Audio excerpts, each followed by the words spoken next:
श्री स्वामी समर्थ. तर नामजपामध्ये एवढी एनर्जी आहे आणि पूर्ण आयुष्याचं आपलं गूढ जे आहे ते नामजपामध्ये लपलेलं आहे. नामजप करताना तुम्ही स्वामी भक्त आहात तर स्वामींचं नामस्मरण करा, विष्णू भक्त आहात विष्णुदेवाचं नामस्मरण करा, शंकराचे भक्त आहात भगवान शिवची आराध्या करा, त्यांचं नामस्मरण करा. पण आयुष्यामध्ये नामस्मरण मात्र नक्की करा.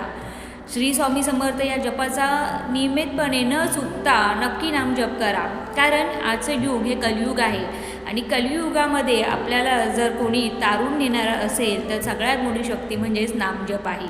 तर रोज न चुकता तुम्ही अगोदर सुरुवात केली नसेल तर जेव्हापासून हा व्हिडिओ बघताय त्या क्षणापासून नामजपाला सुरुवात करा. त्याच्यासाठी काही वेगळी तयारी करावी लागत नाही आहे. ज्या जागेवर बसलाय, ज्या परिस्थिती आहात त्या परिस्थितीमध्ये तुम्ही नामजपाला सुरुवात करू शकता.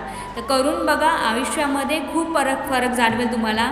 आणि कमेंटमध्ये मला लिहायला विसरू नका की तुम्हाला कोणता फरक जाणवला आहे. आणि 100% वध करणारा म्हणजेच नामजप आहे. तर नक्की करा आणि कमेंटमध्ये लिहायला विसरू नका. श्री स्वामी समर्थ.